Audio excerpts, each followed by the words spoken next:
ओम श्री गणेशाय नमः। श्री शिव महापुराण विद्वेश्वर संहिता 8वां अध्याय। इस अध्याय में हम जानेंगे भगवान शंकर द्वारा ब्रह्मा और केतकी के पुष्प को श्राप देना और पुनः अनुग्रह प्रदान करना। नंदिकेश्वर बोले, तदुपरांत महादेव शिव जी ने ब्रह्मा के गर्भ को मिटाने की इच्छा से अपनी भ्रकुटी के मध्य से भैरव नामक एक अद्भुत पुरुष को उत्पन्न किया। उस भैरव ने रणभूमि में अपने स्वामी शिव जी को प्रणाम करके पूछा कि हे प्रभु, आप शीघ्र आज्ञा दें, मैं आपका कौन सा कार्य करूं। शिव जी बोले, हे वत्स, ये जो ब्रह्मा हैं वे इस सृष्टि के आदि देवता हैं। तुम वेग पूर्वक तीक्ष्ण तलवार से इनकी पूजा करो, अर्थात इनका वध कर दो। तब भैरव एक हाथ से ब्रह्मा के केश पकड़कर असत्य भाषण करने वाले उनके उद्धत 5वें सिर को काटकर हाथों में तलवार भांजते हुए उन्हें मार डालने के लिए उद्यत हुए।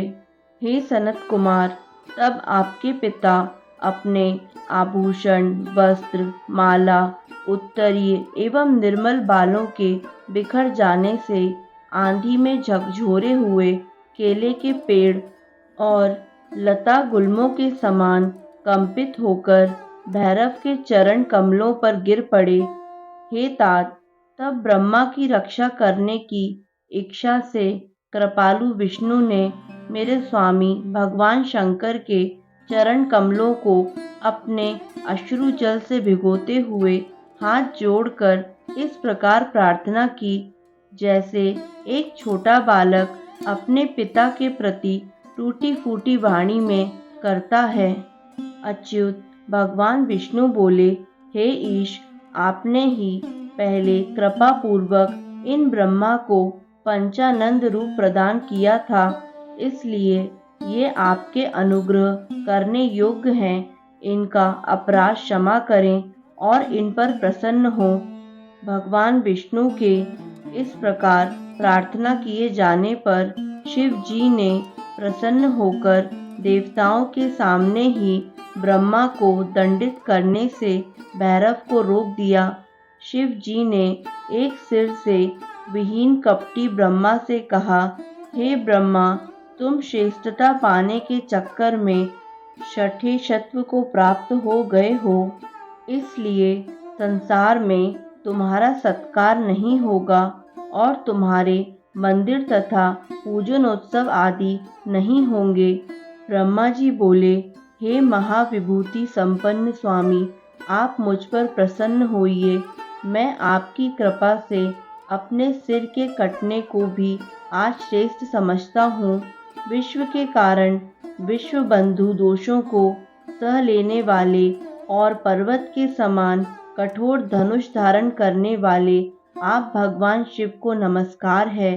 ईश्वर बोले, हे वत्स, अनुशासन का भय नहीं रहने से यह सारा संसार नष्ट हो जाएगा, अतः तुम दंडनीय को दंड दो और इस संसार की व्यवस्था चलाओ। तुम्हें एक परम दुर्लभ वर भी देता हूँ, जिसे ग्रहण करो। अग्निहोत्र आदि वैतानिक और ग्रह यज्ञों में आप ही श्रेष्ठ रहेंगे।